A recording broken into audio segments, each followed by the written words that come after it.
Attention, s'il vous plaît. Mesdames, Messieurs, les journalistes, chers invités,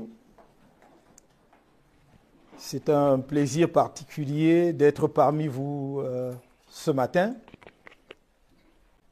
C'est peu dire que ma présence aujourd'hui à Paris est l'aboutissement incontestable d'une lutte acharnée, déterminée du peuple camerounais dans toutes ses composantes, les Camerounais de l'intérieur comme ceux de la diaspora, mais aussi d'une attention exceptionnelle, sans précédent, je dois le dire, de la communauté internationale, grâce au travail de fourmi des médias internationaux, ceux qui ont une influence sur l'opinion des décideurs. C'est grâce à ce travail, à l'ensemble de ce travail, que je peux me tenir devant vous aujourd'hui et vous parler en homme libre. Mais je ne parle pas pour moi-même, en tout cas pas pour moi seul. Je parle pour des centaines de militants et de sympathisants du mouvement pour la renaissance du Cameroun qui ont été illégalement arrêtés et détenus. Alors je voudrais, mesdames, messieurs, vous dire un grand merci d'être le témoin d'un moment particulier de l'histoire de mon pays. C'est un tournant, et un tournant que nous réussirons à négocier ou alors nous irons dans le décor. Et notre option a toujours été au mouvement pour la renaissance du Cameroun de négocier ce tournant de la manière la plus apaisée possible. C'est une option fondamentale que nous avons choisie librement dès la création de notre parti en 2012. Changement dans la paix et par les urnes. Vous pouvez trouver ça sur le site de notre parti, c'est dans notre programme de société depuis 2012. Évidemment, on aurait voulu, parce que ça aurait arrangé beaucoup de gens, que nous choisissions une autre option, celle de la violence. Mais d'abord, rien, absolument rien ni personne ne nous fera dérailler de notre choix initial, qui est un choix mûrement réfléchi, parce que nous sommes de ceux qui sont profondément convaincus que la guerre est la preuve évidente que la politique a échoué. La politique est là pour empêcher que ne survienne la guerre. Car partout où il y a eu la guerre, on la termine autour d'une table de discussion, de dialogue ou de négociation. Alors pourquoi perdre le temps de faire le détour de la guerre avec tant de morts, avec tant de destruction et de larmes inutiles? Donc ce n'est pas simplement un choix politique, c'est aussi un choix philosophique qui s'adosse sur notre humanisme profond. Et je suis convaincu que les Camerounais ont entendu. Ils l'ont fait de manière massive. Oh, n'y voyez pas quelques faiblesses. Parce que très souvent, on a pensé que nous ne savions pas demander aux Camerounais de descendre dans la rue ou nous-mêmes aller au-devant des difficultés. Loin s'en faut. Mais comme je vous l'ai dit, c'est au terme d'une analyse, mais aussi de nos propres convictions profondes, que nous avons partagé cela avec notre parti politique. Le Cameroun, disais-je, il y a un tournant, en fait, à la croisée des chemins. Et nous vivons un moment où notre pays fait face à une guerre civile, interne, dévastatrice, inutile, parce qu'on aurait pu en faire l'économie. Les régions du nord-ouest et du sud-ouest sont un désastre et interpellent notre conscience. Je me demande comment des dirigeants aimant leur pays peuvent accepter que la situation qui prévaut dans les régions du nord-ouest, sud-ouest anglophones de notre pays ait pu se créer et surtout perdure depuis 3 ans. Elle est venue, cette situation du nord-ouest et du sud-ouest, amplifier une situation de déstabilisation, d'insécurité qui a commencé dans la partie septentrionale du pays, dans l'extrême nord du pays, avec les attaques de Boko Haram, qui font ou qui ont fait au moins autant de victimes que dans le nord-ouest et le sud-ouest. C'est une guerre presque oubliée alors qu'elle se poursuit. L'ouest du Cameroun, ce sont des Camerounais qui combattent d'autres Camerounais.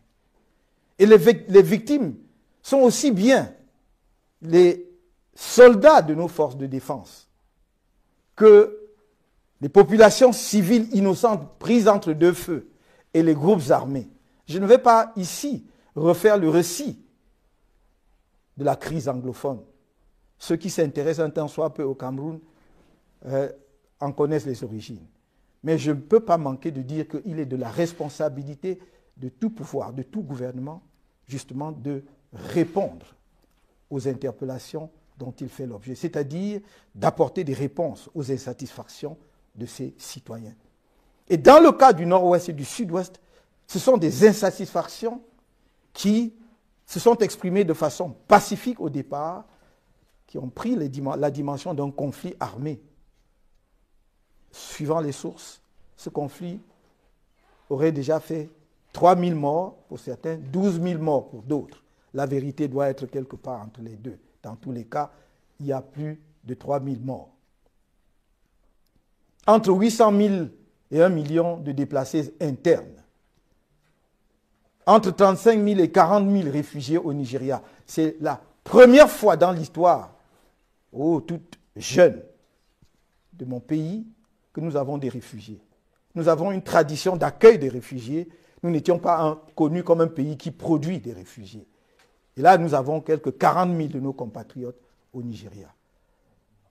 Il ne faut pas être de quelque parti politique que ce soit au Cameroun pour faire ce constat amer.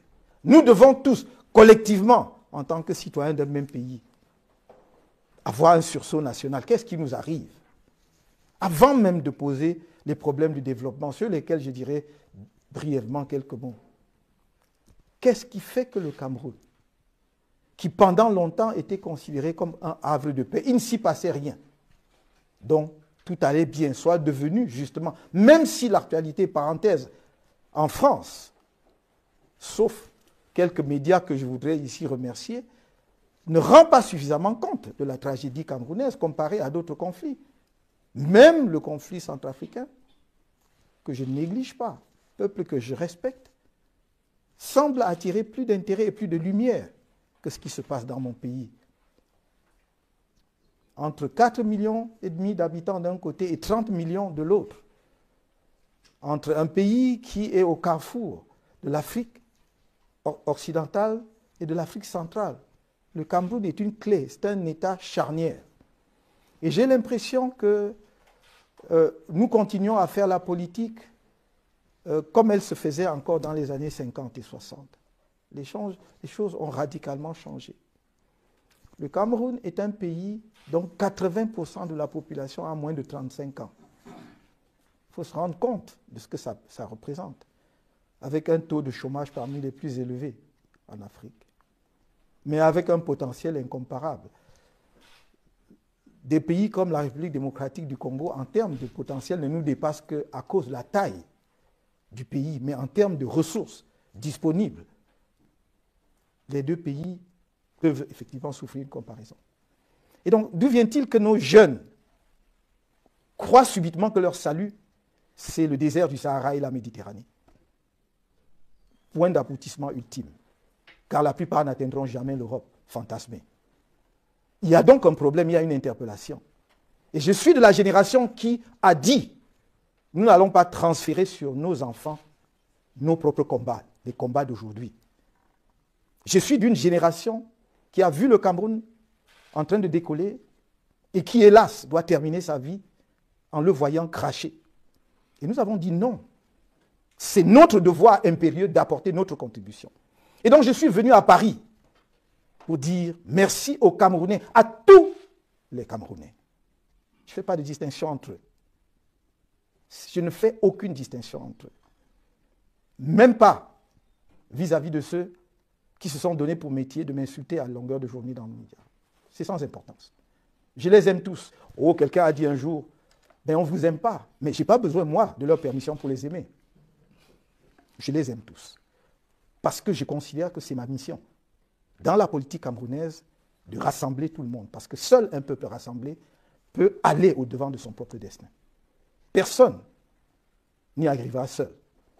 Et collectivement, nous n'y arriverons pas en rang dispersé. Mais nous n'y arriverons que si nous prenons conscience du défi immense qui est devant nous et que collectivement, nous pouvons nous donner la main pour y arriver. Je ne vais pas aller plus loin que cela parce que je pense que la presse qui s'est déplacée ici a des contraintes que nous connaissons. Et puis, je pense que nous aurons l'occasion samedi, dans 2 jours, je crois, après-demain, en tout cas, de nous voir pour que je délivre, sur la base un peu du canevas que j'ai tracé ici, le message complet que je voudrais délivrer à mes compatriotes de la diaspora et peut-être au-delà à la diaspora africaine, parce qu'il est temps.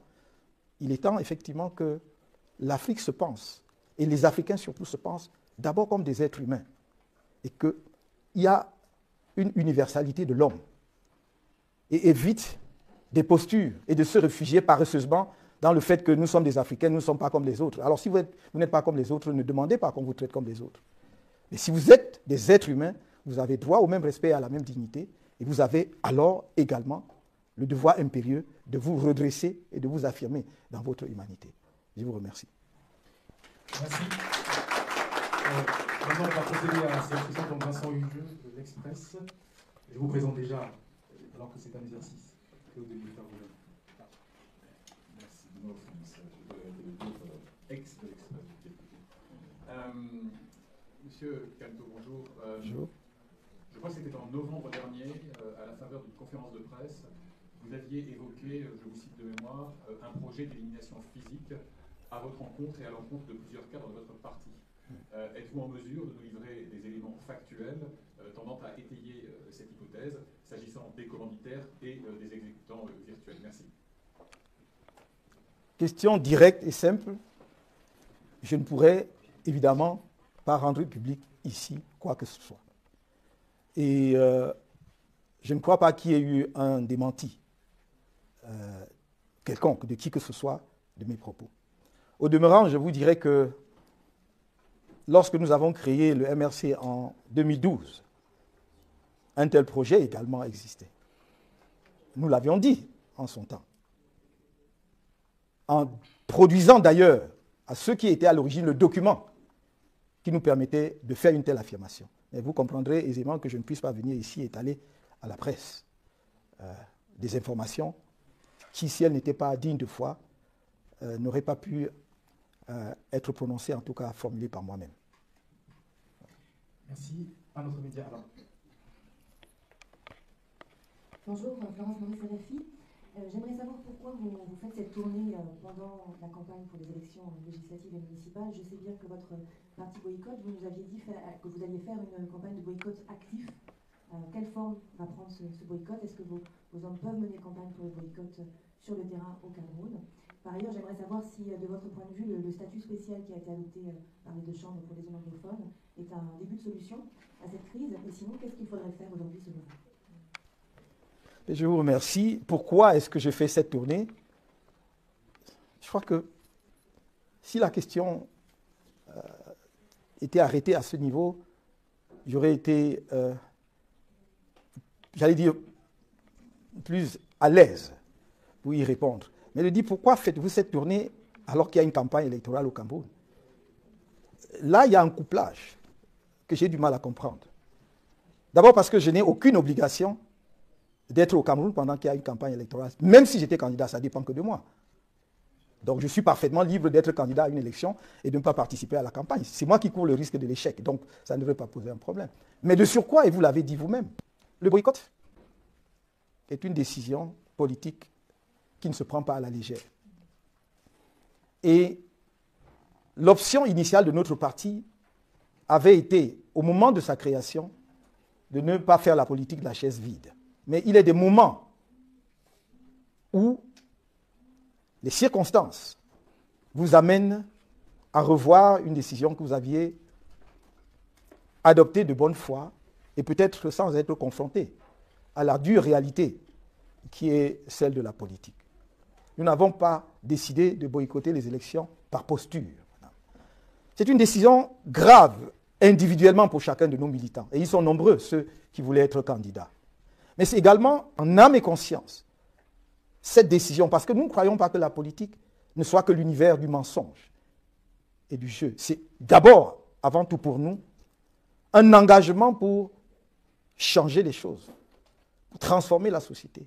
Et donc nous avons pris cette décision pour deux motifs. Le Conseil national les a examinés et en a débattu longuement. Le premier motif, c'est la poursuite de la guerre dans les régions du nord-ouest et du sud-ouest. Et permettez-moi de saisir l'occasion de votre question pour revenir brièvement sur le fait que depuis la création de notre parti en 2012, cela figure dans notre projet de société. En français et en anglais, nous avions dit qu'il y avait un problème anglophone au Cameroun et qu'il fallait le régler par le dialogue. Je l'ai réitéré le 26 juin 2016 lors d'un meeting à Bamenda, qui est la capitale de la région du nord-ouest dans la zone anglophone, disant il y a un problème anglophone, il faut le régler par le dialogue. Et en octobre, la crise anglophone ou les protestations des anglophones, octobre 2016 a commencé. Le 10 décembre 2016, j'étais à Ngaoundéré pour faire un meeting politique. Lorsque les premières images de Camerounais qui brandissaient l'arbre de la paix sont parvenues sur mon téléphone. Les Camerounais manifestant pacifiquement sur qui on avait tiré. Les premiers morts tombaient alors. J'ai dit que c'est un désastre pour notre pays parce que dès lors que vous versez le sang, vous fertilisez la cause.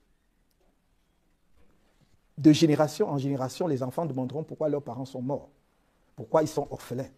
Et l'affaire ne finira jamais. J'ai donc réorienté tout mon meeting sur la crise anglophone. Et nous avons fait des propositions concrètes. Je ne vais pas revenir dessus, ce serait long. On n'a pas été suivis. Avant l'élection présidentielle de 2018, nous avons fait des propositions. Les vidéos existent, les textes existent sur notre site. Lorsque nous étions en détention, madame, nous avons fait des propositions. On a continué à contribuer. Lorsqu'on a convoqué le grand dialogue national, nous avons contribué en envoyant une délégation pour remettre au Premier ministre qui devait présider le grand dialogue des propositions qui pour nous étaient les conditions du succès du grand dialogue. On n'a jamais été suivi. Alors vous me posez la question, est-ce que le statut spécial issu du grand dialogue est un début de solution?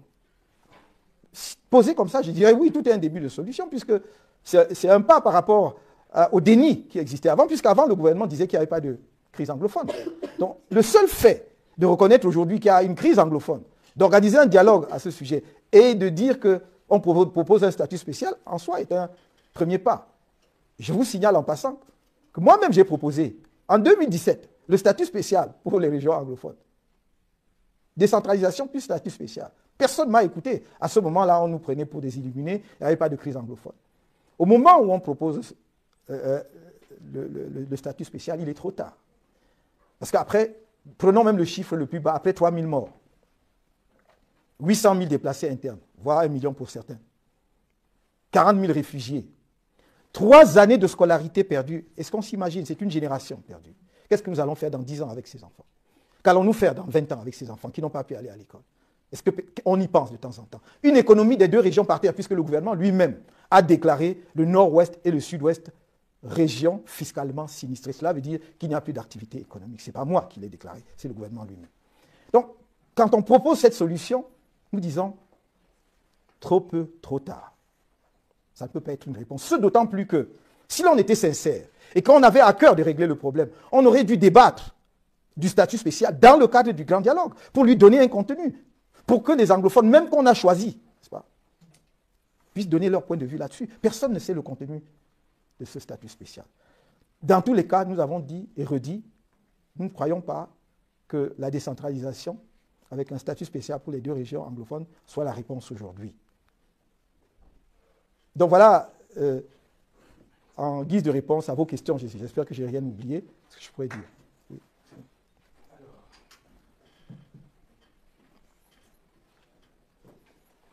Oui, bonjour, Christine Holzbauer-Gay, Sputnik France. Bonjour, monsieur Couteau. Bonjour, madame. Heureuse de vous revoir. Merci. Juste pour rebondir sur le boycott, donc qu'est-ce qui se passe maintenant?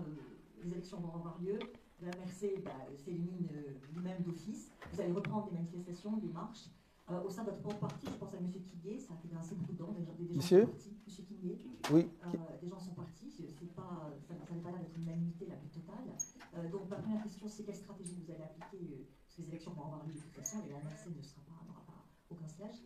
Et ma deuxième question, c'est, vous dénonciez tout à l'heure le peu de couverture des médias français, parce qu'en fait, il semble y avoir un parti pris des autorités françaises en faveur du président Biya. Est-ce que vous avez senti un frémissement de la position française? Est-ce que vous avez pu rencontrer un certain nombre de responsables? Est-ce que vous pensez pouvoir avoir des soutiens ou la situation est toujours la même? Merci. Je voudrais d'abord dire ceci. Il y a une petite erreur sur le statut politique de certaines personnes. Monsieur Paul-Éric Kingué n'est pas militant du MRC. Il n'a jamais été militant du MRC. Il était un allié du candidat Maurice Kamto à l'élection présidentielle du 7 octobre 2018. Nous avions un accord de parti à parti avec son parti qui s'appelle le MPCN. Le MPCN.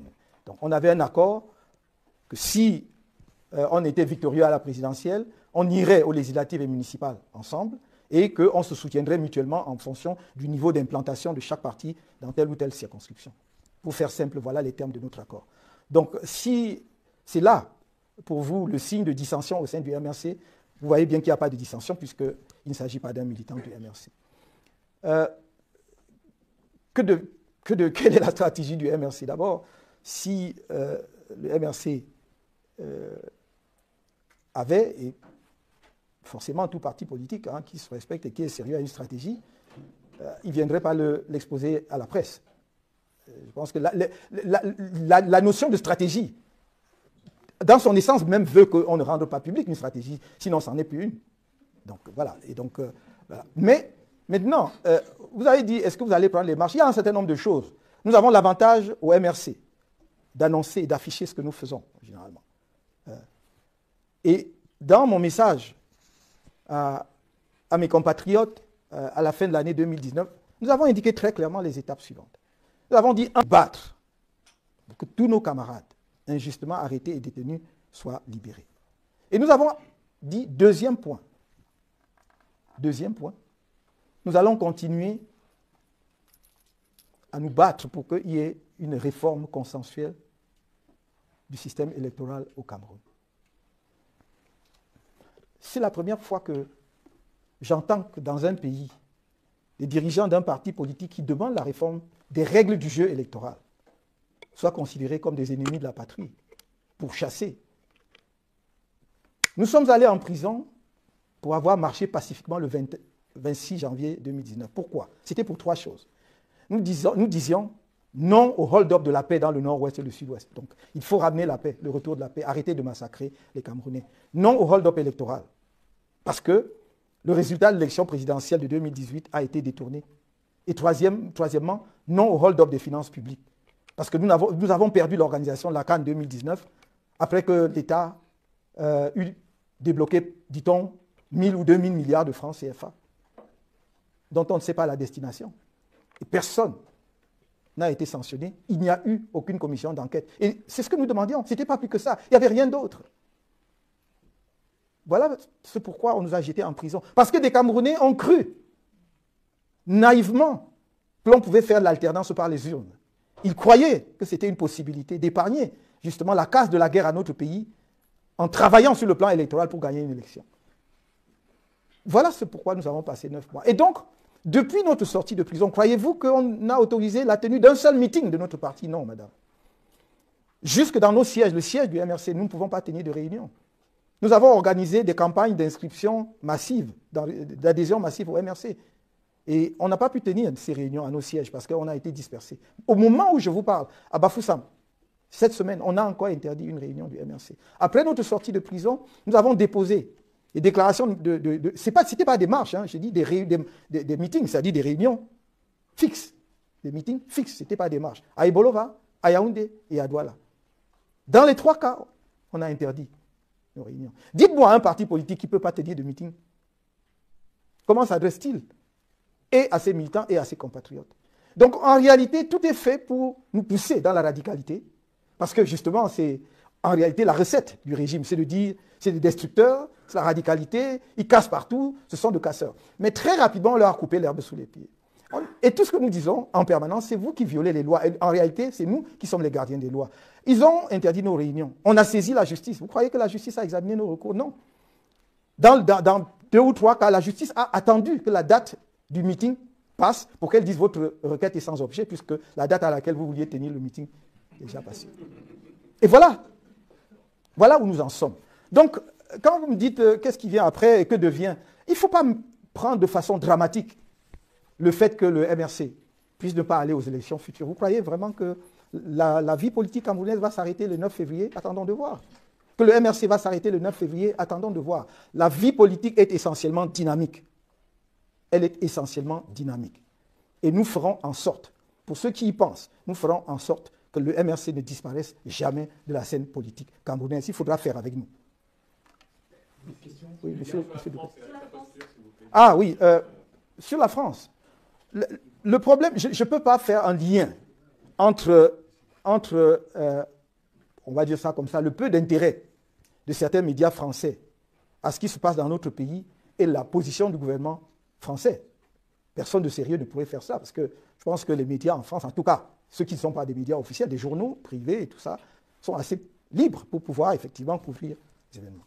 Maintenant, ce que je peux vous dire, non peut-être pas uniquement sur le cas de la France, mais sur le cas d'autres pays, c'est que le gouvernement camerounais, le régime en place, ne regarde pas à la dépense quand il s'agit justement de tout faire pour que personne ne parle du Cameroun. Que l'on dise c'est un pays stable, il ne s'y passe rien, donc ça se passe très bien.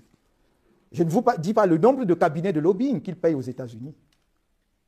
L'information existe, si vous cherchez un peu, vous trouverez combien de cabinets de lobbying ils payent aux États-Unis depuis 2 à 3 ans pour polir leur image. Si vous n'avez rien à vous reprocher, vous ne payez pas autant d'argent. Mais de toute façon, ils peuvent le faire d'autant plus aisément que c'est aux frais de la princesse ou du prince. Enfin, c'est... Voilà. Donc, en ce qui concerne la France, nous savons, au moins que depuis l'élection présidentielle de 1992, et législative d'ailleurs aussi, qu'il y a des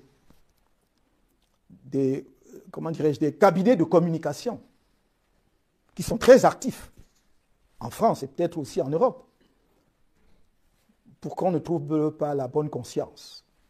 Vous voyez, des sages citoyens français qui ont d'autres chats à fouetter que de s'occuper d'un triangle perdu quelque part en Afrique, même si ce pays a des raisons légitimes de croire qu'en raison des liens historiques qui existent entre les deux pays, on pourrait, dans le respect mutuel, quand même se donner des conseils ou des suggestions dans la bonne direction à prendre pour que demain on ne soit pas obligé de déployer des Français comme au Sahel pour arrêter je ne sais quoi. Parce que ce n'est pas une vue de l'esprit. Parce que nous sommes dans un pays où ces dernières années on a instillé, au-delà des facteurs de déstabilisation, d'instabilité, d'insécurité dont je vous ai parlé, où l'on a instillé la haine dans les veines des Camerounais.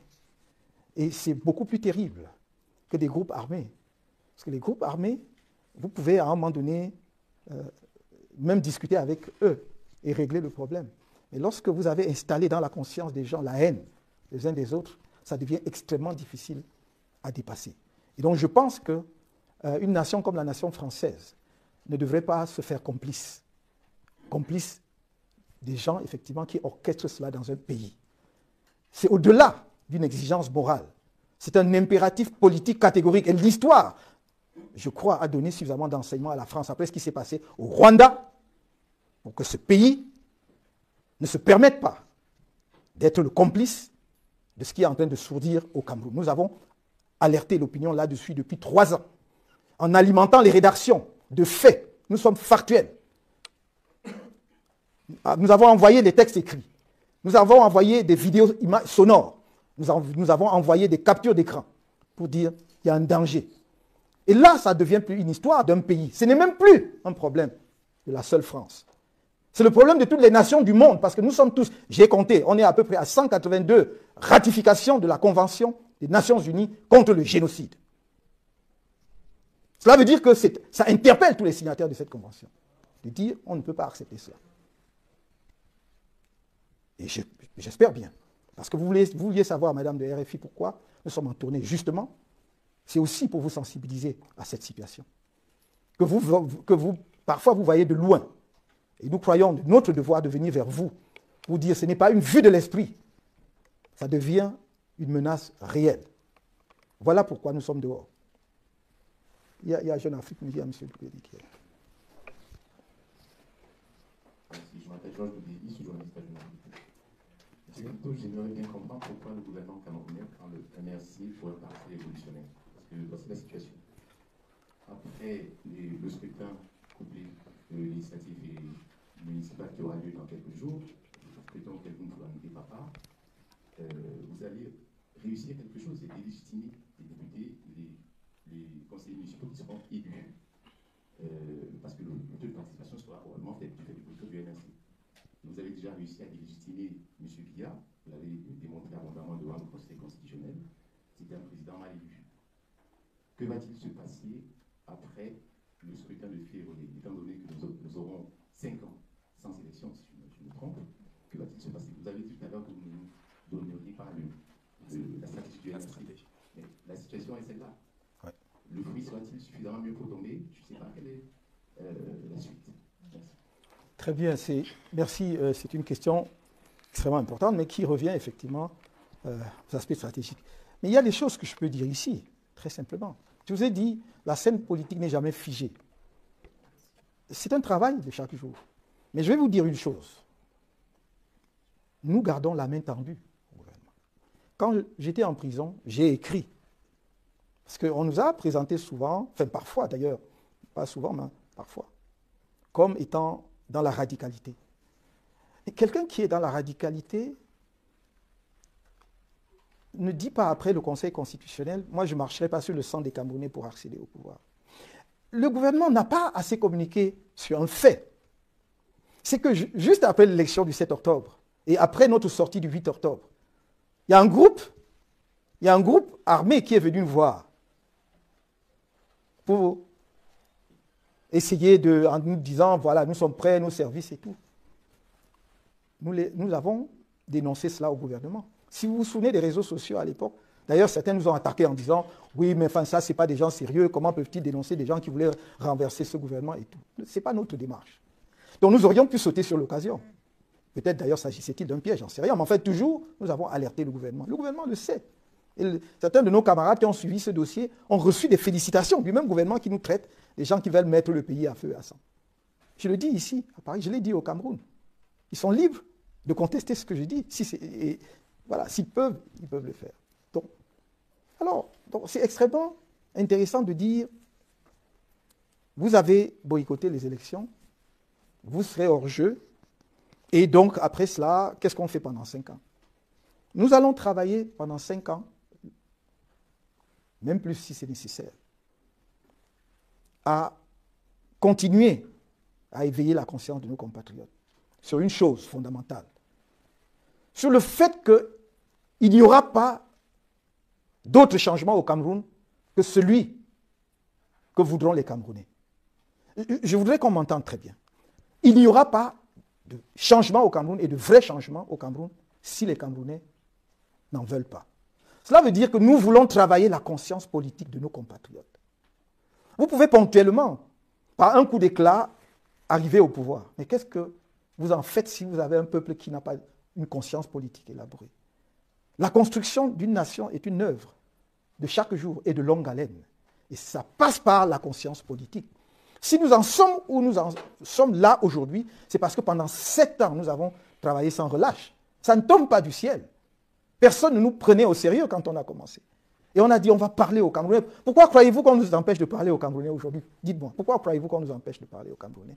Parce qu'ils savent. Ils ont réalisé justement que nous faisons un travail qui n'emprunte pas les voies qu'ils espéraient. Et c'est de parler à la conscience de nos compatriotes.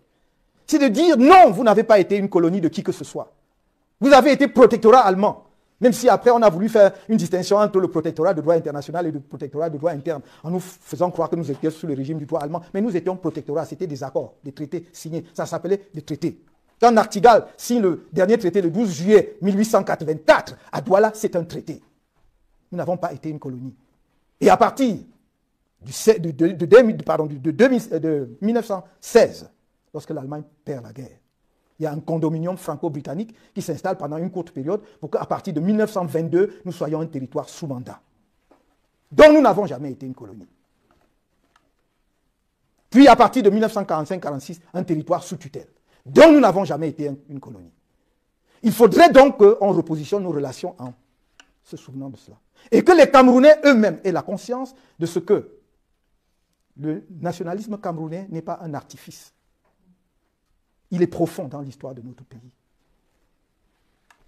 Quand Mangabel envoie des émissaires au sud, Ngossodine, rencontrer Martin-Paul Samba, pour dire j'ai une cause, face aux Allemands qui arrachent nos terres, on doit faire cause commune pour se battre. C'est là que commence à naître la nation camerounaise. C'est ça que je voudrais que mes jeunes compatriotes, à qui on n'a pas enseigné cela, c'est ça que je voudrais qu'ils sachent. Et que c'est dans cette dynamique, toute cette trajectoire que s'est bâti notre pays, en passant par les nationalistes des années 1948 jusqu'au dernier exécuté le 15 janvier 1971, Ernest Wandira Bafoussam. C'est ça l'histoire du Cameroun. Il faut s'inscrire donc dans cette continuité. C'est ça que je voudrais que nous continuions à faire. Et que ceux qui viennent diviser artificiellement les Camerounais ne trouveront jamais au MRC, encore moins auprès de Camto, un quelconque soutien. Parce qu'en plus, ils mentent. Allez voir dans les familles de tous ceux qui entretiennent ces discours. Dans leur famille, il y a des gens venant de toutes les régions du pays. Certains ont une épouse qui vient de la région qu'ils vomissent, chez eux. Ils ont des enfants qui ont épousé les gens d'autres régions. Mais ils entretiennent, juste pour leur maintien au pouvoir, une division artificielle entre les Camerounais. Ça n'a pas de sens. Ils ne trouveront jamais chez moi, auprès de moi, un soutien. Et je l'ai dit pour ceux qui croient que je le dis aujourd'hui. Prenez mon texte de 2011, dans lequel j'explique pourquoi je quitte le gouvernement. C'est sur les réseaux sociaux. Je le dis dedans. Pourquoi est-ce que nous ne disons pas, ah oui, on a dit que si on veut cacher quelque chose au noir, il faut le mettre dans les livres. C'est pour cela que nous ne le disons pas. Mais lisez-le, je le dis déjà à cette époque. Donc nous avons un problème. C'est ce travail qu'on va continuer de faire. Et je veux dire, pour répondre complètement à la question de M. Doueli, que nous allons continuer. Vous savez, quand j'ai écrit donc, à M. disons au Camerounais, en disant que je tends la main à M. Biya, pour que l'on fasse quoi? J'ai dit pour que l'on solde. Pour que l'on solde l'élection présidentielle, donc les désaccords ou le contentieux. Quand vous soldez, je n'ai pas fait beaucoup de comptabilité, mais il semble que quand on solde, ça veut dire qu'on clôt, n'est-ce pas, on tourne la page. Donc cela veut dire que nous voulions justement que l'on tourne la page et que nous ne restons pas éternellement figés, bloqués à 2018. Nous voulons que le pays avance. Et je voudrais dire ici, ce que j'ai dit au Cameroun, je voudrais dire ici à Paris, que les choses ne vont pas changer s'il n'y a pas un petit effort de l'autre côté pour comprendre que les Camerounais veulent autre chose. Les choses ne changeront pas si, au moins, et c'est ce que j'ai demandé, au moins on ne fait pas une réforme sérieuse du code, du système électoral. Que voulez-vous? C'est-à-dire qu'on nous demande aujourd'hui de tourner la page. Donc on aura fait une élection présidentielle, on a volé les résultats, on nous aura enfermés 9 mois à plus d'1 an pour certains, et après tout cela, ça aura été simplement une petite parenthèse qu'il faut refermer et se retrouver à la situation où on était en 2017. C'est ça qu'on attend de nous. Il ne s'est rien passé. Il n'y a pas eu de fraude électorale, il n'y a pas eu de détention. Vous ne pouvez pas faire de meeting, vous ne pouvez pas faire de système, c'est juste impossible. Il faut donc que ceux qui m'écoutent et qui peuvent faire parvenir des messages disent que ça ne marchera pas. Que le minimum que l'on puisse faire pour avancer, le minimum, c'est au moins de réformer sérieusement et consensuellement le code électoral. Le système électoral. Je n'ai cessé de le dire. Mais vous ne pouvez pas faire cela sans ramener la paix dans le nozo. Parce que nous ne serons jamais cautions de la partition de fait du Cameroun. Organiser des élections au Cameroun aujourd'hui, en déployant les forces de défense dans les deux régions, en sachant pertinemment que les populations des régions du nord-ouest et du sud-ouest ne pourront pas aller voter, c'est acter de facto la partition du Cameroun. Le gouvernement va vous donner des scores. Des scores, comme on disait quand j'étais étudiant, à la soviétique. Ils vont vous dire que le taux de participation était de 60%, 65%, mais je crois qu'ils n'oseront pas aller jusque-là. Quand même pour la présidentielle, eux-mêmes ont dit que dans le nord-ouest, le taux de participation était de 5%. de 5% pour la présidentielle de 2018. Et quand ils disent 5%, il faut entendre 0,05%. Les conditions n'étaient pas celles d'aujourd'hui. Néanmoins, ils vont aux élections. Donc, le taux de participation sera quasi nul. L'élection du 9 octobre ne résoudra aucun problème. Au contraire, ça va exacerber la crise dans les régions du Nozo. Et nous disons, je termine par là, en tout cas par rapport à cette question, que nous sommes, en ce qui nous concerne, engagés, y compris à apporter notre contribution à la résolution de cette crise. Nous la connaissons. Nous croyons que quelque chose peut être fait. Nous sommes disposés à tout moment à discuter pour que l'on fasse une réforme consensuelle du système électoral camerounais pour que le pays avance. Si notre obsession était de dire que l'on restait à 2018, nous ne serions pas dans les propositions que nous avons faites jusque-là. Avançons. Donnons aux Camerounais, pour une fois dans l'histoire politique de notre pays, l'occasion de choisir librement leurs dirigeants légitimes, de leur demander des comptes quand c'est nécessaire. Et vous verrez notre pays, dans les 10 prochaines années, être dans les pelotons de tête des pays africains. Un autre média.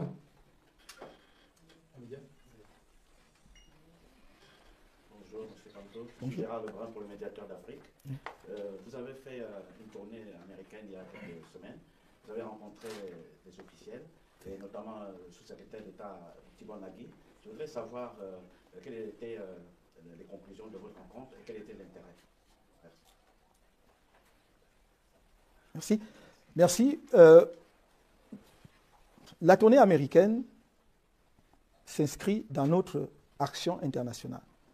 Je vous ai dit que la phase 3 du plan de résistance nationale indiquait très clairement, donc c'est pour ça que je disais, nous affichons ce que nous faisons, indiquait très clairement que s'il n'y avait pas une révision consensuelle du système électoral avant les élections, s'il n'y avait pas de progrès dans la résolution du crise de Nozo, nous allions intensifier notre campagne internationale pour sensibiliser tout le monde, à tous les niveaux, sur la situation de notre pays. C'est ce que nous avons fait en allant aux États-Unis. C'est ce que nous faisons en étant en France. Si nous ouvrons moins facilement les portes en France qu'ailleurs, ce n'est pas faute d'y frapper. Après, quand vous arrivez chez quelqu'un, c'est lui qui vous ouvre, ce n'est pas vous qui ouvrez. Nous n'avons jamais cessé de faire les démarches ici. Non pas dans l'espoir que qui que ce soit nous ira mettre au pouvoir au Cameroun. Ça n'a jamais été notre intention. Nous avons toujours dit, et je viens d'ailleurs de le répéter, le changement au Cameroun, l'évolution de notre pays dépend et dépendra toujours, dans notre conception, des Camerounais. Je n'attends pas de rentrer dans un transal. Il faut être placé quelque part. Non. Mais il est de mon devoir d'expliquer, premièrement, aux pays amis, avec lesquels nous avons des liens historiques forts. Deuxièmement, aux puissances, membres de la communauté internationale, ce qui se passe dans notre pays. Parce que c'est aussi leur devoir. Vous voyez bien, qu'il s'agisse de ce pays ou des États-Unis, ce sont des membres permanents du Conseil de sécurité. C'est eux aussi qui décident des affaires du monde, notamment en ce qui concerne le maintien de la paix et de la sécurité internationale. Donc c'est notre devoir d'aller vers toutes ces nations-là pour leur expliquer ce qui se passe dans notre pays. Parce que vous savez très bien que vous pouvez présenter un conflit comme étant un conflit purement interne. Et donc ça ne concerne pas la communauté internationale. Mais si l'on voit qu'un conflit interne est de nature à affecter la paix et la sécurité d'une sous-région, d'une région ou d'une sous-région, à ce moment-là, l'ensemble de la communauté internationale a le devoir de s'y intéresser. Et nous croyons que ce que vit le Cameroun depuis ces 3 dernières années ne peut plus être considéré simplement comme un conflit interne. Il faut qu'on nous aide, puisque nous n'y parvenons pas par nous-mêmes, à régler ce problème et à le régler au plus vite. Et donc voilà ce que nous essayons d'expliquer partout où on veut bien nous accueillir pour entendre notre point de vue. Il peut arriver que certains pays aient leur propre schéma de lecture de la réalité du monde. Nous ne pouvons que le constater, le respecter, parfois le déplorer, mais nous n'y pouvons rien. En ce qui concerne notre démarche aux États-Unis, mais c'est valable ici également, vous comprendrez aussi que je ne puisse pas aller dans les détails des échanges que j'ai avec les autorités d'un pays. Mais ce que je peux vous dire, c'est que nous présentons la situation de notre pays et nous présentons les solutions que nous proposons pour régler les problèmes. Toujours, nous présentons les solutions que nous préconisons et que le gouvernement de notre pays connaît. C'est-à-dire que ce n'est pas des choses qui sont faites sous le tapis ou sous... Non, ce sont des solutions que nous avons proposées et pour lesquelles nous semblons ne pas avoir une oreille attentive dans notre pays. Et nous en parlons aussi à nos compatriotes de l'extérieur, pour qu'ils comprennent que les forces politiques ne sont pas là simplement pour faire des calculs individuels. Le boycott, évidemment, pouvait être ressenti, a probablement été ressenti ou mal perçu par certains de nos camarades qui avaient leur propre projet pour devenir députés ou maires. Mais la question est de savoir si nous avons créé le MRC ou si nous bâtissons un parti politique juste pour donner quelques positions à certains de nos camarades ou pour régler les problèmes de notre pays. Et nous avons dit, pour les deux raisons que j'ai indiquées clairement, que nous ne pouvons pas dire, il y a 3000 morts, prenons même le plus bas, 3000 morts, est-ce qu'on se représente 3000 morts quand même dans notre pays? Rien. Des gens qui dorment dans la forêt, des enfants, vous avez vu? Des jeunes soldats que l'on vient de recruter dans notre armée qui sont parfois à peine mariés, qui vont laisser derrière eux des veuves et des orphelins. Des forces de défense et de sécurité, 25 ans, 23 ans, dont on ne parle même plus, on ne montre même plus les images ou les cercueils. Nous voulons que tout cela s'arrête. Et donc, nous allons nous battre. Et pour nous, le geste fort politiquement pour montrer notre désaccord, c'était de dire nous ne pouvons pas aller aux élections dans ces conditions. Si nous étions allés aux élections dans ces conditions, alors nous aurions entériné le système. Nous aurions dit oui, mais enfin, ce n'est pas si grave. La vie politique peut continuer. Nous avions dit le contexte politique et électoral nous est favorable en tant que MRC. Mais nous supplions le gouvernement de reporter les élections de 6 à 12 mois pour que nous réglions les problèmes avant d'aller aux élections. Est-ce que vous croyez qu'on a été entendu? Jamais. Et vous voulez simplement qu'on aille comme ça pour continuer à dire, même la communauté internationale a demandé qu'il n'y ait pas de nouvelles élections au Cameroun sans révision du code électoral. Prenez la résolution à l'unanimité du Parlement de l'Union européenne. Résolution à l'unanimité, ce n'est pas tous les jours, les 27. Qui disent là, je crois que ça doit être au paragraphe 9. Prenez les résolutions du Congrès des États-Unis, du Parlement canadien, résolution de l'Union africaine, plus exactement de la Commission des droits de l'homme et des peuples de l'Union africaine, qui dit la même chose. Et l'Union africaine avait envoyé des observateurs au Cameroun, c'était la seule organisation pour l'élection présidentielle de 2018. Et eux-mêmes ont dit qu'il y a des insuffisances dans le code. Bien mieux, et l'ECAM, qui est mise en place par le gouvernement, dans 2 rapports distincts, a dit qu'il faut faire la réforme du code électoral. Et l'ECAM. Est-ce que le gouvernement a entendu? Pour quel procès nous fait-on? Qu'est-ce qu'on veut nous faire? Et tout le monde nous dit toujours, oui, mais vous avez tort de boycotter, au point où un parlementaire français, en visite au Cameroun, s'est permis de faire une ingérence aussi grave dans les affaires internes de notre pays, en disant, voilà, ce parti politique-là aurait intérêt à aller aux élections, on a toujours tort de ne pas y aller. Il faut qu'on soit sérieux à cet instant. Sauf si on considère que les Africains ne sont pas des êtres humains comme les autres. On ne peut pas dire, je ne crois pas que dans ce pays, si les républicains disent qu'ils ne vont pas aux élections, on va quand même aller aux élections. Il y a les élections municipales qui arrivent ici en France. Si le parti dit, les républicains disent, on ne va pas aux élections. Et vous savez comment ils ont baissé, n'est-ce pas, en termes électoraux. Mais ça reste la principale force d'opposition. S'ils disent, nous, on ne va pas aux élections, je ne crois pas que dans ce pays, on ira aux élections. On doit quand même faire une pause pour dire, oui, mais il se passe quelque chose. De quoi s'agit-il? Et vous croyez qu'on va continuer comme cela? Vous croyez que le Cameroun appartient à quelqu'un en particulier? Ah non, moi pas. Et je joue mon rôle, j'entends le jouer pleinement. Croyez-moi, mon cher ami, je ne demanderai jamais pardon ou excuse, ou je ne m'excuserai jamais des décisions politiques que je prends avec mes camarades et qui vont dans le bon sens pour notre pays. Si notre conscience ne peut pas nous juger, l'histoire nous jugera. Alors, on n'a plus beaucoup de temps, on a passé... alors, pareil, on se présente, encore une vingtaine de minutes. Eric Golf Quattro, correspondant Canal 2 France et journaliste à CBS. Monsieur Kamto, vous avez commencé cette conférence en nous disant que vous êtes venu dire merci à tous les Camerounais. Vous avez dit tous les Camerounais, sans exception, même ceux qui vous passent les journées à vous insulter. Parmi les Camerounais de la diaspora, notamment de France, il y a des activistes, la brigade anti-Sardina, le CCD, le Conseil des Camerounais de la diaspora, qui, depuis un certain temps, mènent des actions radicales envers les autorités camerounaises, notamment envers le chef d'État. On va pas revenir sur tout ce qui a été passé, il y a des actions qui ont été menées par ces gens. Seulement, dans ces actions, on a certains de ces membres qui ont des t-shirts à votre effigie, qui ont des écharpes MSC et qui chantent votre nom. Et le gouvernement n'a cessé de dire que vous êtes votre parti derrière ces actions. Vous avez également parlé de radicalité.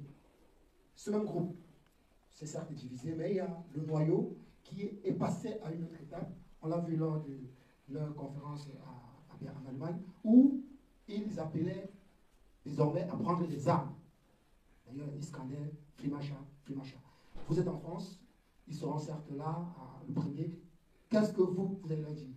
Est-ce que, M. Kanto, aujourd'hui, vous pouvez vous prononcer concrètement? On sait que les membres de votre parti se sont précédemment prononcés en dénonçant ces actions, ces actes, et en indiquant que vous n'êtes pas derrière. Est-ce que vous aurez l'occasion d'aborder ce sujet avec ces Camerounais qui viendront vous écouter le premier?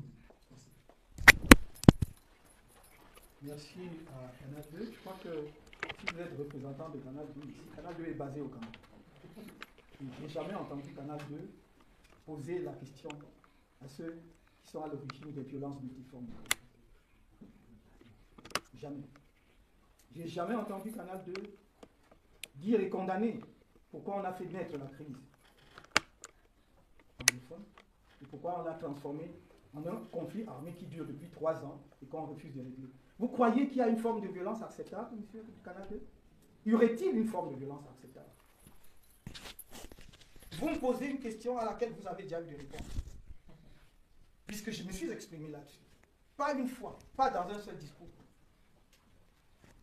Cher monsieur, je considère mon travail, je prends mon travail un peu plus au sérieux que celui qui consiste à me faire tourner en rond. J'ai dit et je répète, je condamne toutes les formes de violence. Je dis bien toutes les formes de violence. Mais je ne fais pas une distinction comme certains voudraient m'amener à le faire entre une bonne violence qui serait acceptable parce qu'elle serait faite par des gens en uniforme et d'autres formes de violence. Je vous ai indiqué ma voix. Pourquoi me posez-vous une question sur les actes et les actions des autres? Quand j'avais 18 ans, j'avais dans ma chambre d'étudiant un poster de Cheikh Anta Diop et un autre de Che Guevara. Dois-je rendre compte de cela? Pourquoi est-ce qu'on pouvait retrouver un poster de Che Guevara chez moi? Il fallait que je le retrouve dans le maquis en Argentine ou au Congo. Croyez-vous que je serais sérieux si je demandais à certains Camerounais de ne plus porter mes effigies ou oh, portez-les, Camerounais. Portez-les autant que vous voudrez. Les t-shirts. On ne va pas nous prendre à ce jeu-là. On a commencé à dire que, vous savez, pendant 2 ans, on a cherché à établir un lien entre moi et certains de ces groupes. Et vous savez qu'on n'a pas pu. Et vous savez qu'on a utilisé tous les moyens. Vous savez qu'on a utilisé, y compris des gens au sein de mon propre parti, pour essayer d'établir des liens. Et on n'a pas pu. Exaspéré, en fin de compte, j'ai été obligé de porter une plainte en diffamation contre un membre du gouvernement camerounais. Que, à chaque sortie, on ne rappelle pas que je suis celui qui est derrière orchestré le casse dans les ambassades. Cher monsieur, je ne voudrais pas vous réciter mon prix d'écrit. Mais si vous étiez, je crois, dans la sincérité de la couverture de l'information camerounaise, vous deviez en savoir un peu plus sur moi. Et savoir que je ne peux pas passer des années à me disculper de quelque chose que j'ai dans. Ceux qui dirigent ou qui prétendent diriger le Cameroun aujourd'hui me connaissent. Ils savent ce que je peux faire, ce que je ne peux pas faire. Beaucoup d'entre eux n'ont pas fait autant pour notre pays que moi-même. Mais ils veulent aujourd'hui se présenter comme les gardiens du temple et dénoncer quelques vandales qui voudraient arriver au pouvoir par tous les moyens, etc. Je voudrais dire très simplement, une fois de plus, à Canal 2,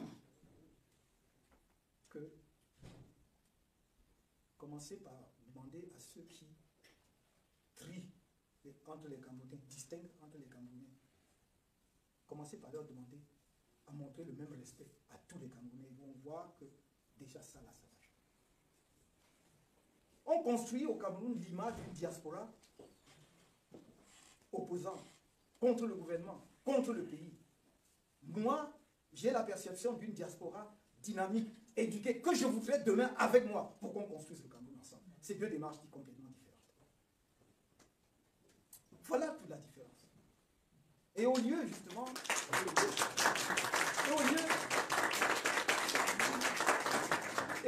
de vouloir criminaliser les gens, culpabiliser les gens, regardez-les comme vos compatriotes qui aiment leur pays, au moins autant que vous, sinon plus souvent, qui n'ont pas seulement la chance de contribuer, qu'on n'a pas mis en capacité de contribuer, et qui est une vraie chance pour notre pays, parce que très peu de pays de notre continent ont une diaspora de cette qualité.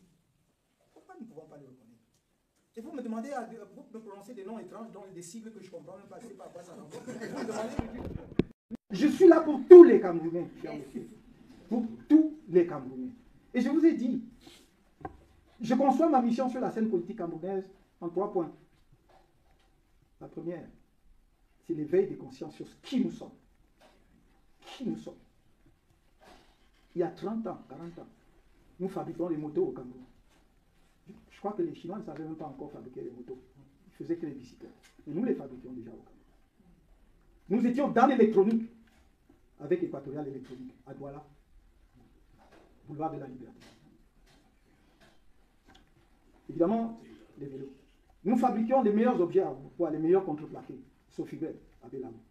Et je peux énumérer comme ça 203 entreprises. Nous étions la première nation africaine, hors Afrique du Sud et Éthiopie, et peut-être l'Afrique du Nord, sortie d'Air Afrique à créer une compagnie nationale, pilotée par des Camerounais, gérée par des Camerounais. Nous étions la première nation, en dehors des quelques autres que je viens de citer, à construire un chemin de fer qui traverse tout le pays, jusqu'à Naoundéré, inauguré par Amadou Ahidjo en 1974, avec à bord M. Pompidou. Est-ce que vous voyez encore quelque chose, des vestiges de tout ce que je suis en train de citer? Donc, nous nous battons aujourd'hui pour ramener le Cameroun là où il était il y a 40 ans. Voilà la vérité. Le reste, c'est du bavardage. Et moi, ça ne m'intéresse pas. Je n'avais pas imaginé que de mon vivant, je ferais le Cameroun dans l'état où il est. C'est-à-dire que je ne pouvais pas imaginer qu'on pouvait détricoter un pays comme on l'a fait. J'assiste avec la plus grande douleur à ce spectacle-là. Et vous me demandez de commencer à créer des cases entre les Camerounais. Il y a des colères qui se manifestent. Vous me dites que vous voulez, est-ce que je peux m'exprimer? Enfin, j'entends, je crois entendre certaines personnes du Cameroun que je ne citerai pas me donner des injonctions en ce sens, alors que vous m'avez suivi sur une chaîne concurrente. Dire que si on m'avait demandé mon conseil dans telle action, je n'aurais pas recommandé que l'on utilise la violence, parce que moi je crois que ça n'ajoutait rien à l'affaire. Mais vous ne pouvez pas empêcher aux gens d'exprimer leur colère, surtout quand de l'autre côté, il y a des violences aussi graves. Donc, condamnons toutes les violences, et moi je condamne toutes les formes de violence.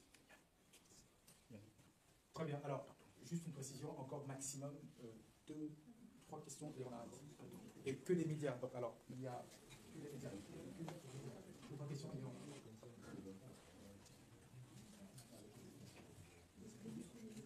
Monsieur Kanto, bonjour, c'est Louis Penaillou.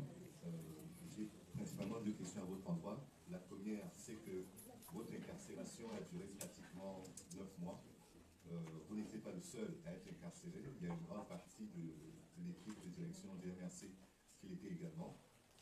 Il y a une partie également importante de vos militants qui étaient avec vous. Il n'y a pas eu une véritable condamnation de la part des autres candidats à la présidentielle au Cameroun. Il n'y a même pas eu une condamnation très vive de la part des autres partis politiques. Est-ce que vous ne craignez pas que ce précédent puisse se répéter à l'avenir, vu qu'il n'y a rien eu pour empêcher que cela se produise? La deuxième chose, c'est aujourd'hui, vous avez fait le choix de boycotter ces élections. Votre parti n'a pas remporté la présidentielle. Il y a bien sûr un contentieux post-électoral qui est en cours, mais officiellement, il n'a pas remporté la présidentielle. Il ne prend pas part aux législatives, il ne prend pas part aux municipales. Il ne pourra donc pas être au régional non plus.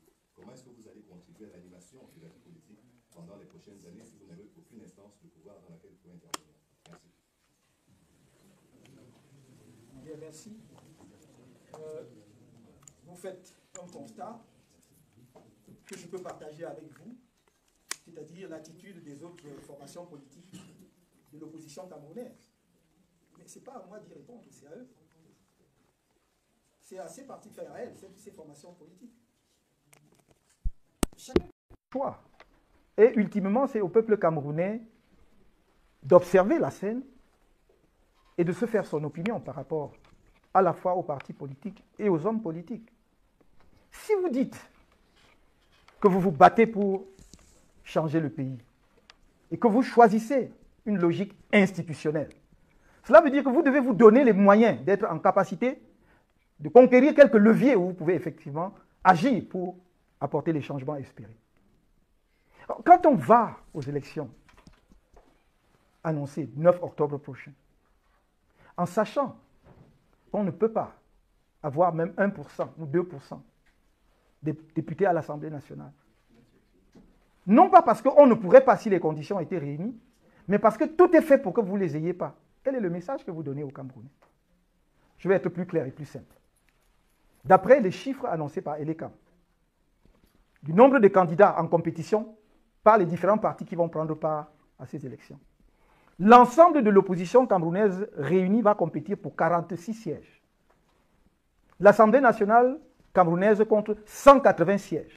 Donc, ils sont toute l'opposition en compétition. Cela ne veut même pas dire qu'ils ont déjà gagné les 46 sièges. Mais à supposer même que le pouvoir leur laisse les 46 sièges, le RDPC aura 136 sièges. Il n'a même pas besoin d'aller aux élections, de battre campagne, voulais-je dire. Quel est le message que l'ensemble de ces partis politiques, dont nombreux se sont plaints de ce qu'ils n'avaient pas eu la possibilité de composer leur liste, de pouvoir former, comment dirais-je, toutes les listes qu'ils pouvaient composer, voire des coalitions. Quel est le message qu'ils donnent aux Camerounais en allant néanmoins à ces élections? Nous, on aurait pu faire la même chose. Peut-être avoir la chance d'avoir quelques sièges. On nous dit d'ailleurs qu'on avait déjà promis, puisque vous savez que les élections camerounaises... Donc nous, c'était 5 sièges de députés, je crois, et 3 mairies. Donc c'était arrêté. Imaginons même que nous, on soit allé pour obtenir 15 sièges, 20 sièges, qui ne représentent pas notre poids politique au Cameroun aujourd'hui. Qu'est-ce qu'on aurait changé? Parce que vous me dites toujours, oui, mais qu'est-ce que vous allez faire? Mais qu'est-ce qu'on aurait fait si on avait ces sièges de députés, à part le fait que des gens auraient pu toucher de l'argent mensuellement au titre de leurs indemnités de députés? Dites-le-moi. Donc il faut qu'on arrête d'utiliser de grands mots de circonvolution pour perdre les Camerounais. Là, je vous donne des chiffres. Je n'ai entendu personne me sortir cela, aucun journaliste. Alors que voilà la réalité. On va aux élections, l'ensemble de l'opposition va pour compétir pour 46 sièges sur 180. Qu'est-ce que c'est que ce genre de système démocratique? Et vous vouliez que nous, on soit dans la charrette de l'accompagnement. Ce n'est pas notre option. Ça prendra le temps que ça prendra, M. Kémajou. Mais on travaillera à ce que le peuple camerounais conquiert sa liberté. C'est notre option fondamentale. Ça prend du temps. Nous avons pris le chemin le plus long. Les raccourcis, c'est précisément la violence. J'aurais pu, à plusieurs reprises, appeler mes compatriotes. Mais nous avons choisi le chemin le plus long, le plus difficile. D'autres nations africaines ont expérimenté d'autres formules. Nous disons celle-là. Mais nous ne sommes pas maîtres des Camerounais. La preuve, d'ailleurs, quelqu'un nous demandait tout à l'heure, je crois qu'il est parti, le monsieur de Canal 2, si nous ne devons pas, voilà. Oui, nous ne sommes pas maîtres des Camerounais. Si les Camerounais, devant l'exaspération, choisissent d'autres modalités d'action, je n'ai aucun moyen de les en empêcher.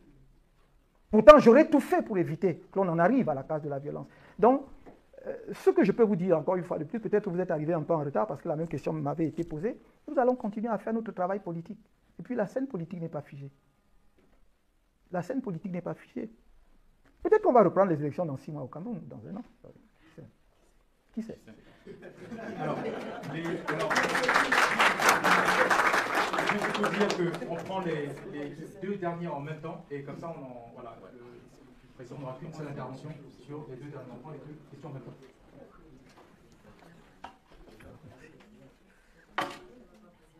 Bonjour, et merci pour votre présence. Je suis Jean-Célestin Diangui, je suis correspondant à Europe du journal Le Messager. C'est un journal qui vous tient particulièrement à cœur parce que vous avez fait beaucoup pour ce journal, notamment en inaugurant la rubrique Forum, qui est restée légendaire jusqu'à aujourd'hui.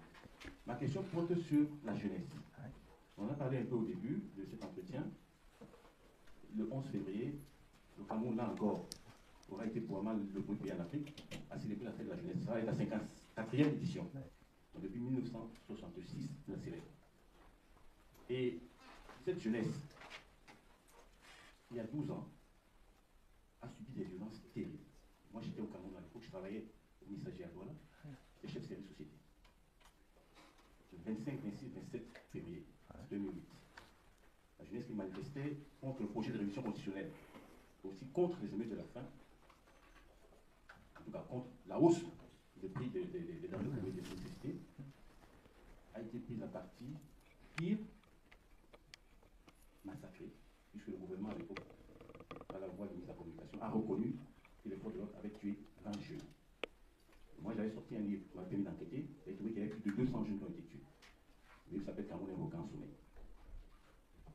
Vous avez dit, aucun changement ne pourra se faire sans la volonté des Camerounais. Je suis d'accord avec vous.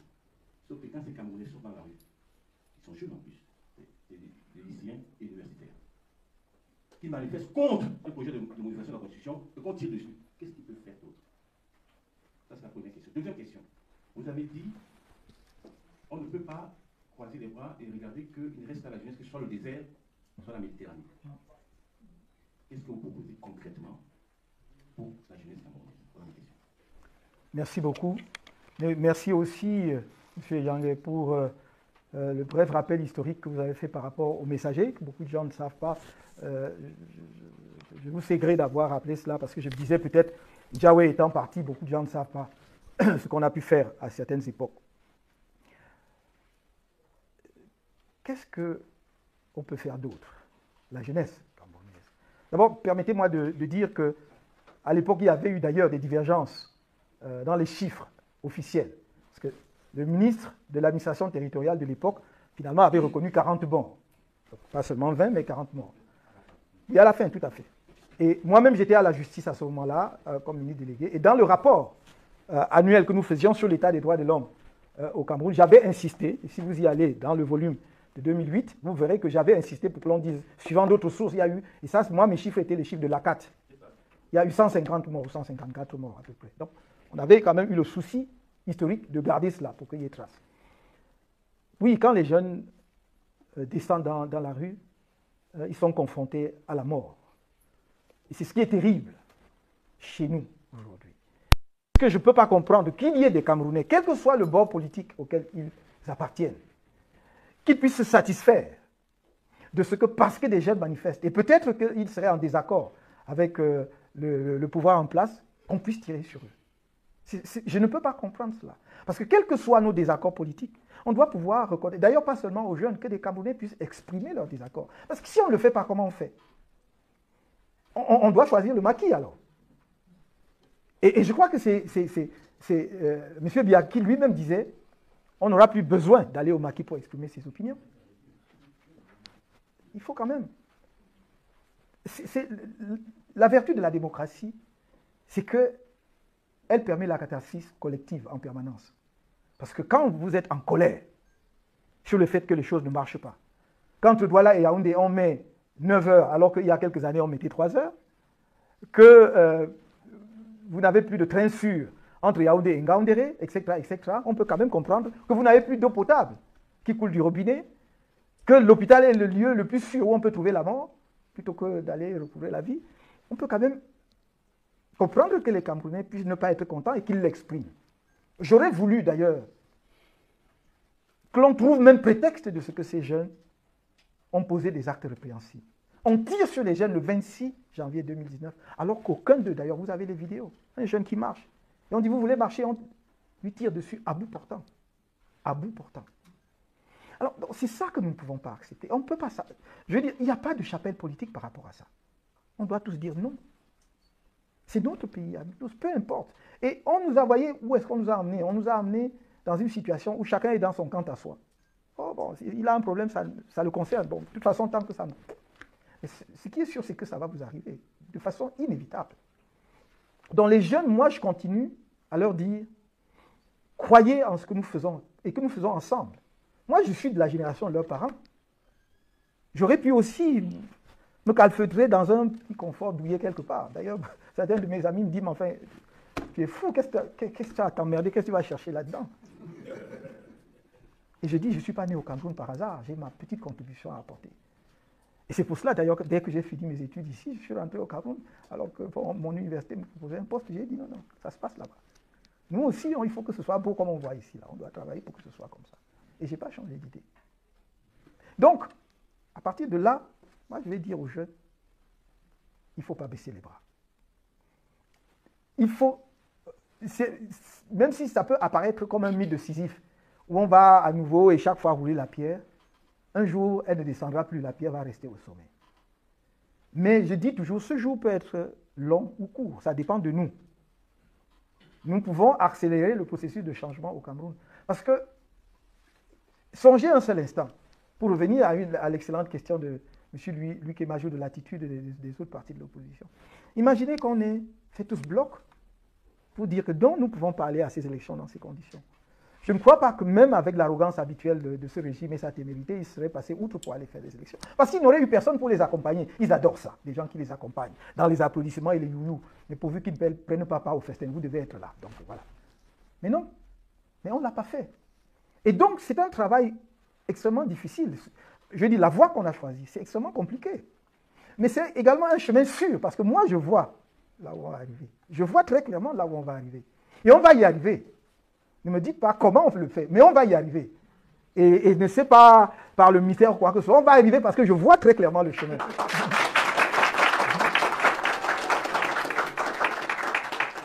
Alors, dernière question, médias en ligne, et on a terminé. Bonjour Président. Landry Tchatchouan du web média en ligne Le 4e Pouvoir. Je suis autour de même le correspondant de Mediato Africa, basé aux États-Unis. Je vais sortir de la thématique que nous abordons, celui du remerciement et du plaidoyer pour la paix dans les régions du Nozo. Je vais poser une question assez pathétique, vu que depuis le décès de Maître Sow, on ne vous a pas entendu, nous n'avons pas eu ce privilège de vous rencontrer.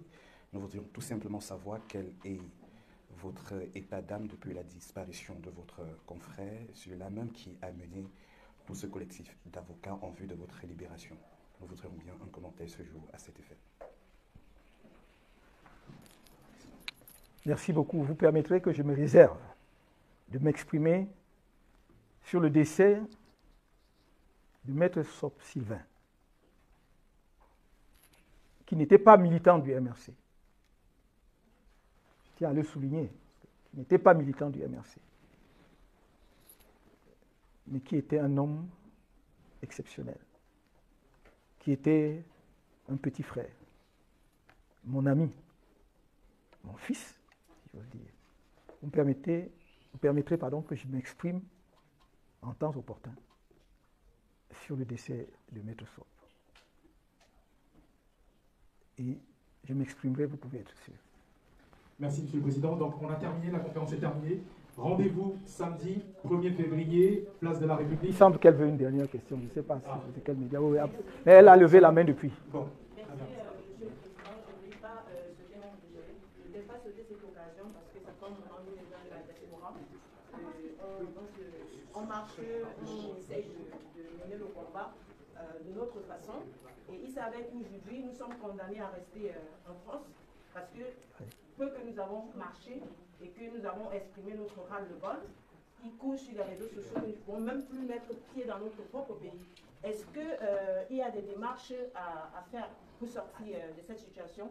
Comment est-ce que nous, les gens de la diaspora, je parle pour les activistes aussi, les chroniqueurs qui ont perdu même les parents, qui ne peuvent plus se rendre au pays, comment est-ce qu'on peut faire pour prémédier à cette situation? Donc c'est une question qui me tient vraiment à cœur et que je tenais à poser. C'est pourquoi je suis venue à cette conférence que je ne suis même pas invitée.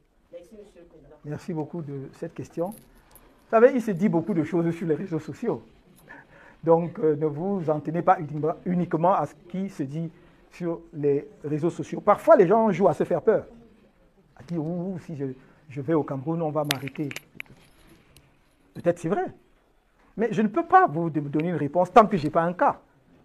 Si on arrête un Camerounais parce qu'il a exprimé ses opinions, ici d'ailleurs, c'est-à-dire à l'extérieur du Cameroun, exprimer son désaccord et qu'on l'arrête pour cette raison-là, alors on a un cas, et à partir de là, je peux commencer à vous répondre parce que je peux vous dire ce qu'on peut faire. Mais je ne peux pas répondre par anticipation sur ce qui n'existe pas. Et je crois, encore une fois, très sérieusement, que beaucoup jouent à se faire peur et que aussi les gens du régime jouent à vous faire peur. Parce qu'ils écrivent, certains arrivent à trouver vos numéros de téléphone et vont vous envoyer des messages anonymes, vont vous insulter, vont proférer des menaces, justement pour vous faire peur.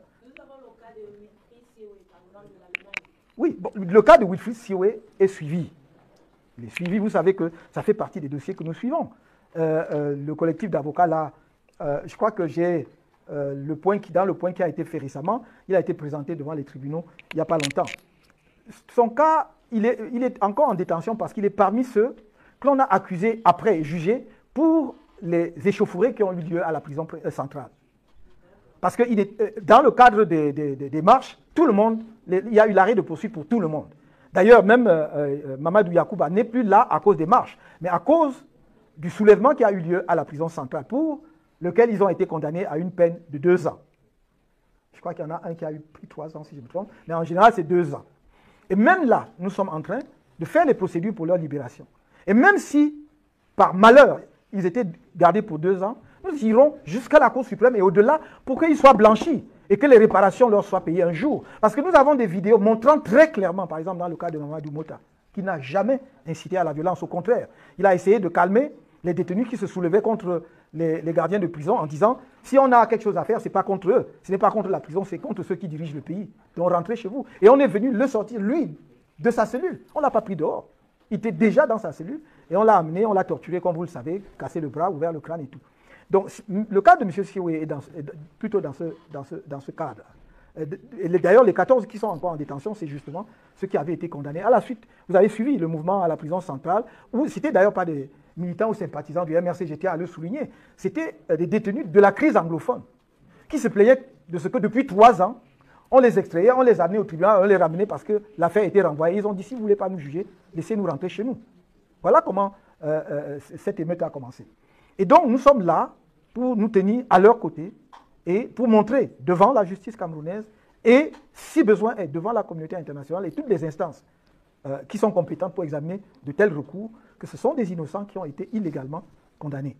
Voilà ce que je peux vous dire pour l'instant. D'ailleurs, M. Sioué, me dit-on, je ne vais pas prolonger, me dit-on, et ça, la presse internationale qui est là, ils sont presque tous partis, heureusement il y en a quelques-uns encore, M. Sioué, me dit-on, a été interpellé parce qu'il avait en main un livre que j'ai écrit, L'urgence de la pensée. Mais comment peut-on arrêter le lecteur et pas l'auteur? Parce que c'est moi qui ai écrit. Et je ne sais pas ce qui dans ce livre, qui est encore disponible. On vient de le faire maintenant un tirage, en dehors des tirages pirates. Bon, on y reviendra, de faire un nouveau tirage. Relisez-le s'il y a une seule ligne. Je ne parle même pas d'individus, il n'y a aucun nom dedans. Moi, je parle du fonctionnement du système politique, de la démocratie, de l'absurdité, de la stupidité, du tribalisme. C'est tout ce dont je parle dedans. Et on l'a arrêté, lui, parce qu'il est lecteur, et on laisse l'auteur. Donc, il y a là quelque chose avec notre pays. Et il y a un cas qu'on ne peut pas oublier, qui est celui de Paul Tchouta. Bon, mais qui, lui, n'a pas été arrêté dans le cadre des marches, qui est dans le cadre d'un contentieux qui l'oppose à une écrivaine. Et je demande jusqu'aujourd'hui, ça c'est la première fois que je vois, si la qualification juridique est bonne, c'était au mieux de la diffamation. Même si c'est de l'outrage. Mais c'est la première fois que je vois quelqu'un placé en détention, donc dans une situation privative de liberté, pour un motif de diffamation. Et pire, la procédure n'a pas encore commencé. M. Tchouta est là, ballotté. Si tout ce qu'on dit sur les réseaux sociaux est exact, il y a lieu aussi de s'inquiéter de son cas, puisque j'apprends qu'il aurait été victime d'une intoxication alimentaire. Je préfère utiliser ce terme, je ne sais pas ce que... Et donc, c'est tout cela notre pays. Et je voudrais ici, à nouveau, chers amis, interpeller les Camerounais de toutes les chapelles politiques. Est-ce que nous pouvons nous satisfaire de cela? Est-ce que nous pouvons... Ce n'est quand même pas possible. Le Cameroun, je crois qu'il faut qu'on s'accorde au point sur une chose. Après, on ira faire la bagarre politique. Qu'il faut que l'on respecte les droits fondamentaux de la personne humaine. Les droits et la liberté d'expression, de manifestation. Il faut que l'on mette un terme très rapidement à la guerre, au désastre, à la tragédie qui se noue dans le nord-ouest et le sud-ouest. Et enfin, donnons une chance à la jeunesse camerounaise en lui donnant la possibilité de choisir ses dirigeants légitimes pour le mettre sur le chemin de la modernité, dans un monde où la compétition est féroce et où leurs concurrents ne sont pas leurs voisins de tel ou tel ethnie, ni même de tel pays voisin, mais leurs concurrents sont en Chine, en Europe, aux États-Unis ou ailleurs. Ce sont des citoyens d'un monde globalisé. C'est cette chance-là que je voudrais que nous donnions collectivement à notre jeunesse. Et peu m'importe celui qui portera le projet si c'est le choix des Camerounais. Je vous remercie. Merci. Oh, sorry, désolé.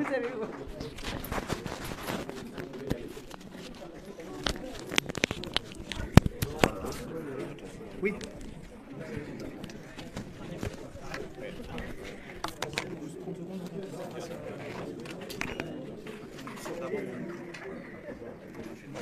Non, non, non.